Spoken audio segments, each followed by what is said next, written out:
One. What's up, guys? We are back with another episode. In today's episode, I have a guest star calling all the way in from Austin, Texas. And I think that we're going to actually discover something because this man is quite unique. I had a brief conversation with him before we got on, and no other than author, speaker, motivational speaker, entrepreneur. I mean, we could keep going down the different slashes of who this gentleman is, but I want him to introduce himself to you guys. So I'm going to go ahead and bring up no other than Robert himself. Robert, how you doing today? Pretty good. Blessed, man. I'm all right. I love it. I love it, man. So for those that are watching that do not know who you are, give them the best explanation of who you are and what it is that you do. Oh, I am from Flint, Michigan. I am a I am a reform. Well, say now I'm a reformed man from I used to do be in the street, a little street life a lot. So I've been transformed. I'm a sold out Christian Christ follower. I God love it. touched me in 1994 inside a jail cell. So I'm transformed and born again from that. I'm a father, grandfather, husband, like you said, author, entrepreneur, motivational speaker, writer. I'm in a ministry. I'm an ordained minister. I minister to the jail prisons, juvenile prisons, street ministry, and things of that nature. I'm in Texas at this time. I've been here 6 years. Or originally from Flint, Michigan, born and raised.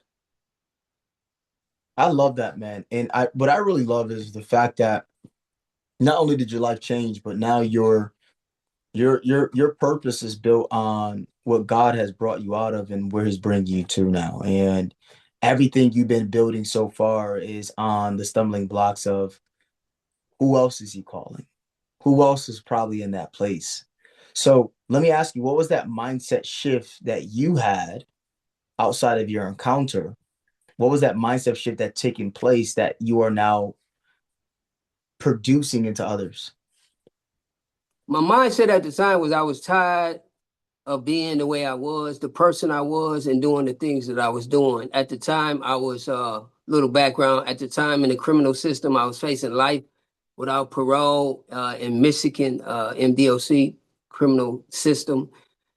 I had a godmother who was a sold out Christian, and she always talked about Christ. So when I was in the, running the street life, I came into the house, and it's always what the scripture said, always what Jesus said. Run back out in the streets and say, I might go to church, I might not. But she always prayed me in. So my mindset when I got inside facing life, I was like, I'm tired of being this person, but I don't know how to change. I didn't know how to change. I heard about the church, I heard about God, the guy in the sky, I call him, man in upstairs.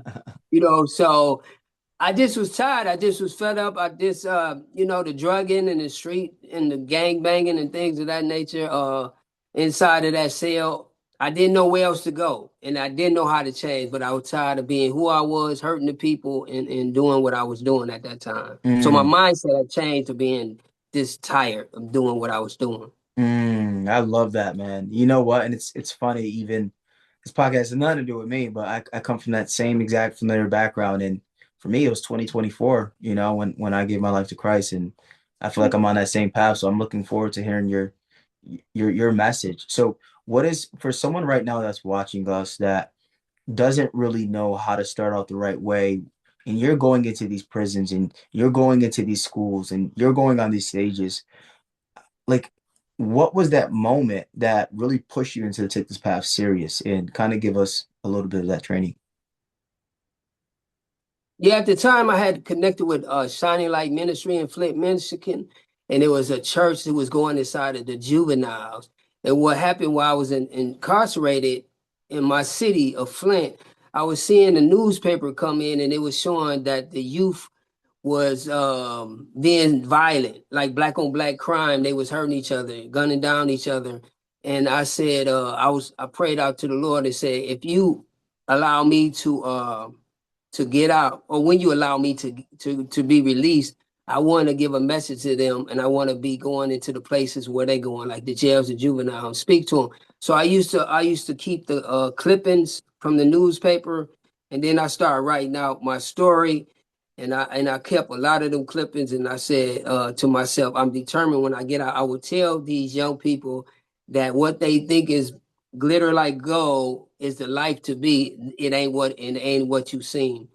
And Mm, so I started off incarcerated before I came home. That I had a mission to go speak to the young people that was out here hurting themselves and thinking that the fast life was the life to live. And I was going to share with them my life story that is not how you want to be. You know, not, it's not. It's right? not God. It's not what God ordained you to be neither. You know. Mm, right? Not listen, man. I'm with you on that, and that's why I can understand your vision now. And it's like for those that are watching us right now, it's like I guess what's the one mistake you see people make over and over? They continue to go back and think it's the right place to be. You know, they friends, they go back to that same crowd and do the same stuff over and over and think it's going to be Mm. different. It's like, what was that? What did you become aware on that kind of got you out of that space? Like, what was it that was almost like I kind of have to give this up? I was on my way to the grave because I got shot a couple times. I had a life and death experience in the past too. I died and God brought me back to my Mm, spirit, to my body. But I was headed towards death. I was headed towards destruction. And it's just that I didn't want to do it anymore. And what happened, I came in contact with that close encounter in that cell. God actually came inside of the cell, like the road to Damascus. I don't know if you read the Bible. Whoever read the of Bible, they course, know Acts I 12 love talks that. about Paul being Mm, slain, on the road to Damascus. And I had that experience, personal experience, just like Paul, exactly like Paul in the cell. God came in, and I had experience inside the cell. It's in a book I wrote. I want to keep it short, but he touched my heart, and I got changed. Close encounter with God changed my outlook on life and everything.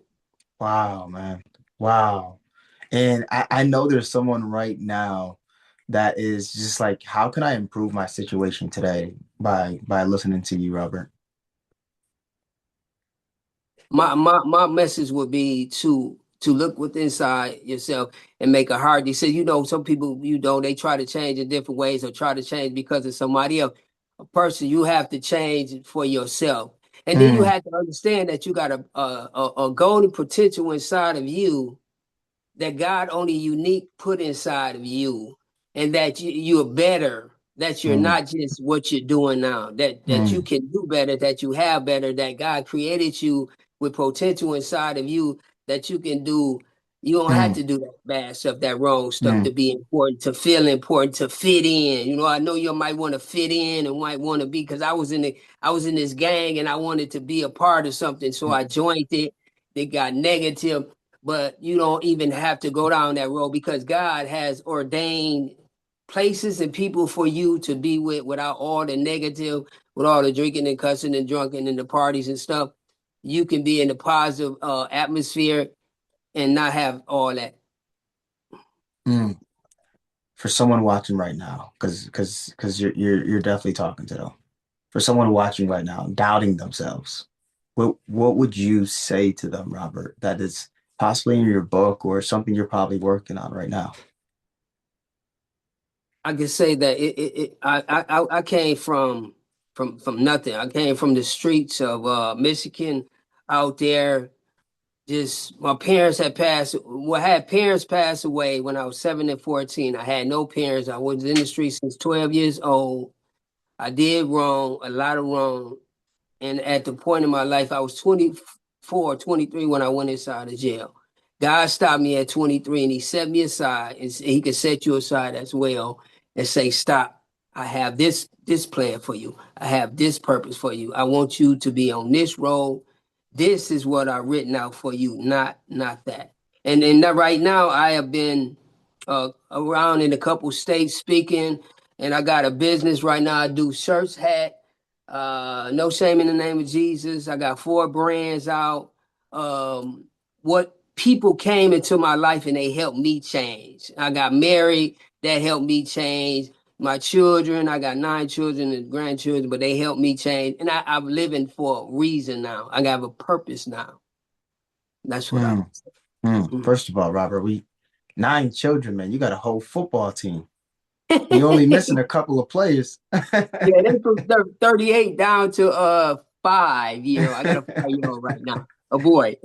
Oh man, I love it. I love it. And I guess to just leave us off here with the with the final with the finality is this: what is the breaking mindset or the breaking belief that you had to break in order for you to become this version? Because there's someone young right now. There's someone in their 20s, someone in their 30s, someone in their 40s. They got to Mhm. break that belief that they're carrying. What is that for you? Me, it's a good. I had a part of my book. I said there were good years, and they may have seemed to be so, but they were. All the drinking, smoking may have not have been right, but it felt right. It may feel right. Like when I was in it, it felt like I wasn't hurt nobody. I wasn't doing nothing wrong. But at the end of the day, when I got by myself, and at the end of the day, when you get by yourself, your inner self tells you that this is not the way to be. So you listen to your inner self. Listen to your inner self. It might seem right, feel right, but you know deep inside it's not right. That was it, man. Pleasure having you on this podcast today. This was honestly by far, I think we're gonna have to call this one really breaking chains, because that's what this is about. That's what this entire episode was about, guys. I really leaned into the story and I mean I reflect with a lot. I haven't got shot or stabbed or anything, so we thank God by God's grace that he pulled me out because he knew I wasn't gonna be able to. I ain't tough enough for that. So Right. I ain't tough enough for that. I might have the David in me right now against the Goliath, but I don't know back then. So I mean, just a pleasure. What a pleasure, guys. Let's go ahead and connect with honestly the author, Robert. What is the book that you have out right now? This is it. It's on the screen. If you want to get it, it's on Yeah. Amazon. From It the says from the Juice juice crew Crew to the to cell the Cell experience. Experience. Yes. It's on Amazon, and then you can get it on Kindle too. It's an ebook in it, and though you can get it on paperback, it's $15. Amazon. Look up that, and then my name, and you will find it. And who is this book for?